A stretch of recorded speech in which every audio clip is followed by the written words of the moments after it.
Hello! So today we're going to be talking about not 10 but 12 vampire movies that you've never seen before, and trust me, this video has something for everybody. So let's have a look.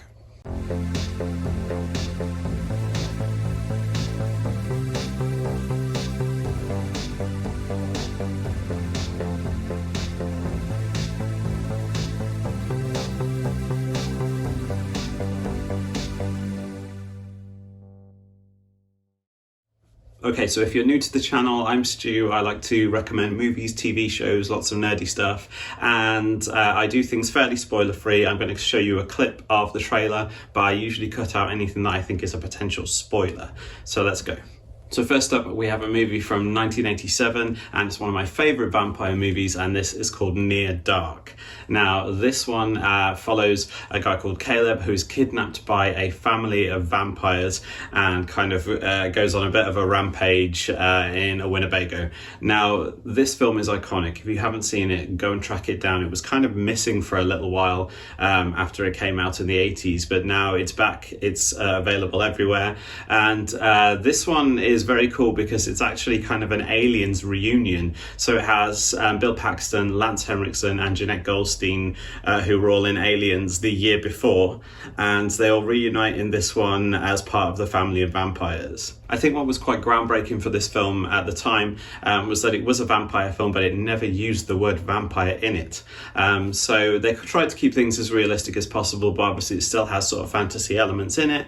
It's just a really, really good film and has some iconic performances. So if you haven't seen Near Dark, go and check it out. Next up, we have a movie called Last Voyage of the Demeter, and this one is all about the ship of the same name, and it is the ship that carried Dracula from Romania to London. So if you remember, there was a scene all about this in Bram Stoker's Dracula, which is one of my favourite Dracula movies and probably one of my favourite movies of all time. It's just stunning.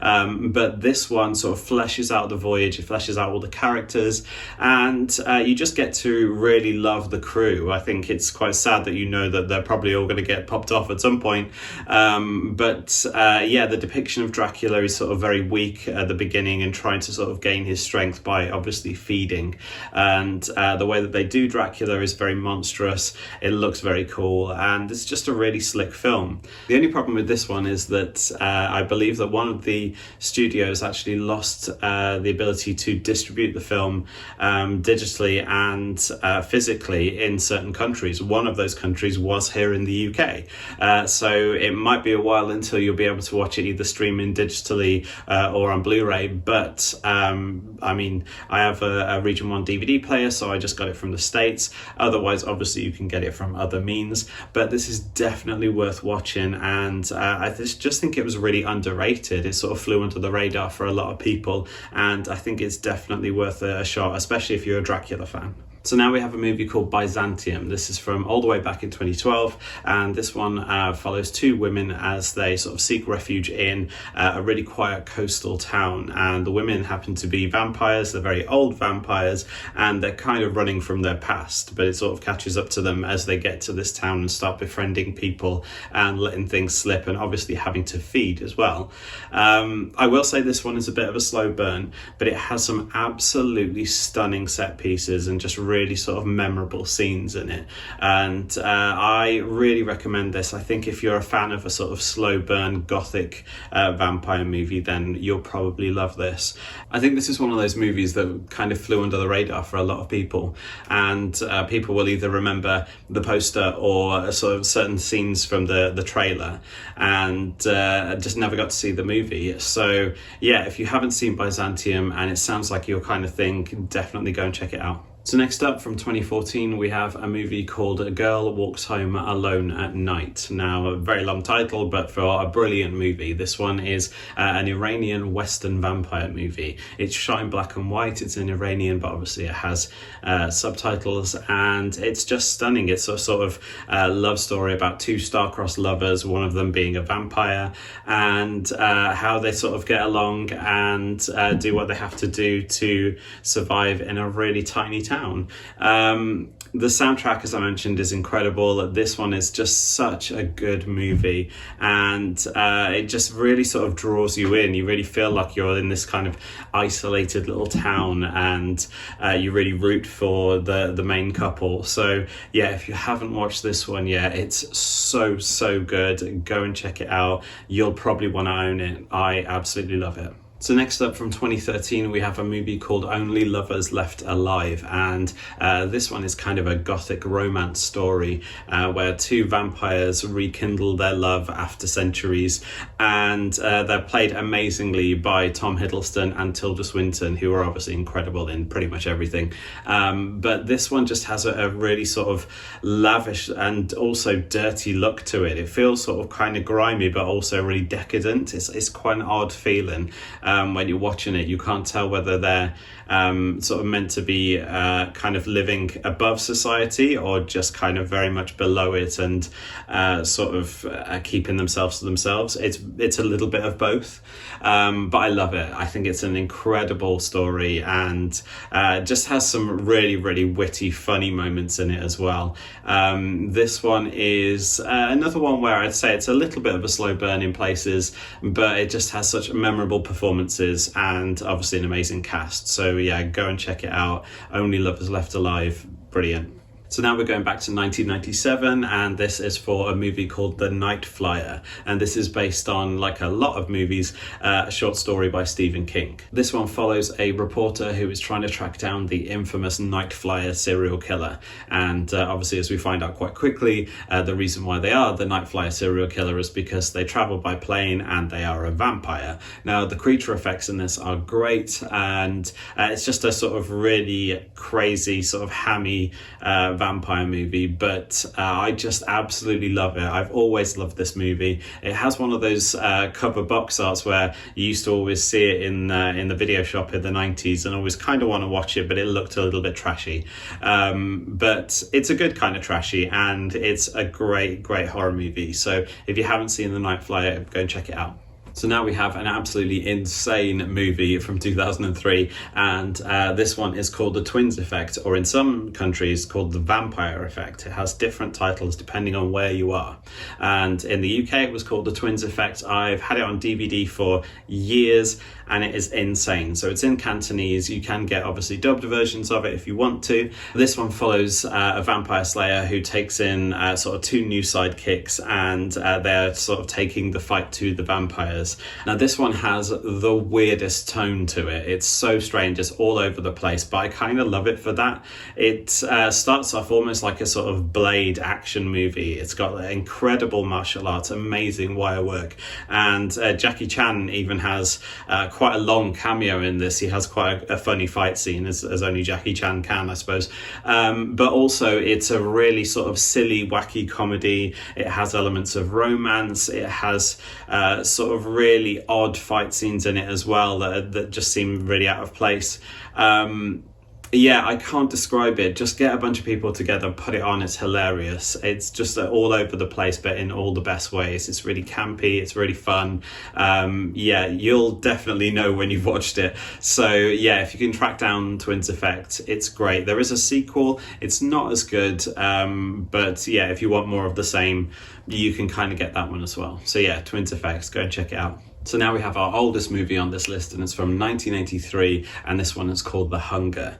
This one is a sort of very sexy vampire movie that stars Susan Sarandon and David Bowie, who is one of my favourite artists, as you can probably tell from some of the books behind me. This one is basically about a woman who gets drawn into a sort of love triangle with vampires, who gets basically sort of seduced by this underground scene that is being taken over by this hunger.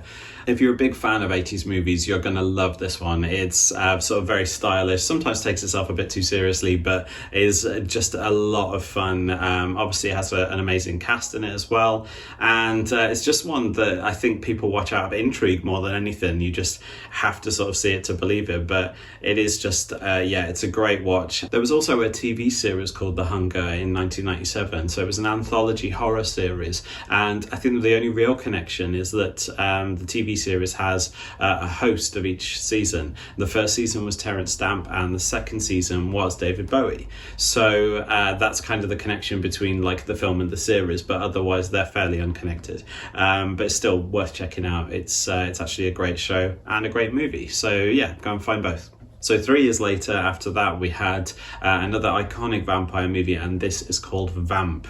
So this one follows two college frat boys, and they're trying to find somewhere where they can sort of go and be a bit naughty and get their rocks off, and they find this strip bar in the middle of nowhere, and they kind of get enticed in and basically brought into a world that is not what they think. This has an amazing performance by Grace Jones, the one and only, as Katrina the vampire, and has a very sort of iconic performance, like a dance performance from her, where she is sort of head to toe in this Keith Haring paint. Keith Haring is a sort of very famous queer artist. She has this deathly white face makeup and bright red hair, and as soon as you see it, you visualize, you know, what it's going to be if you've seen the movie. So yeah, this one is fantastic. It's a really silly sort of campy horror movie. Katrina doesn't say a word during the film as well, which I find quite cool. It's very sort of Nosferatu of her.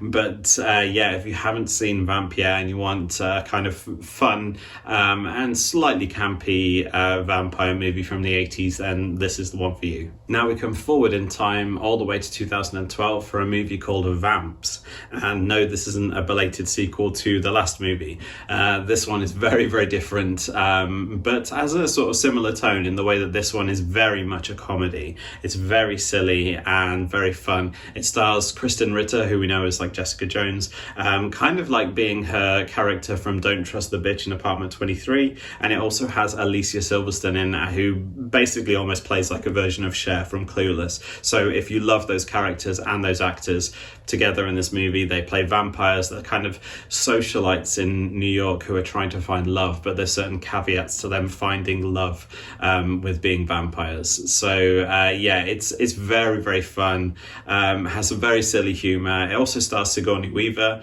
who it was a nice surprise when she popped up in there, because I wasn't expecting it. But yeah, Vamps is very, very funny, sometimes hard to get hold of, but yeah, if you want something that's probably just going to really entertain you, it's going to be quite fun, and also you like vampires, this is the one for you. Vamps is pretty great.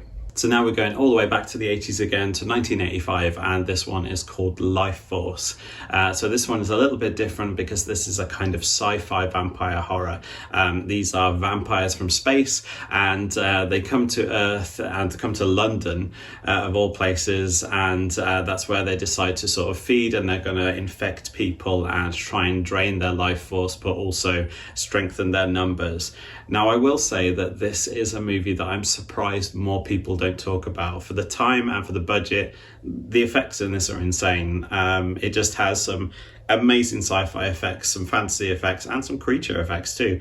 It's one where I think a lot of people will recognize the cover, but just has one of those covers that you either feel like it looks like a lot of other things, or it just looks like something that isn't going to be that good just because it sort of looks like a very generic sci-fi movie. But yeah, in fact, it is kind of a vampire movie, and it's definitely worth watching. I've seen it many, many times, and I'm surprised that more people haven't. So yeah, track down Life Force, it's great.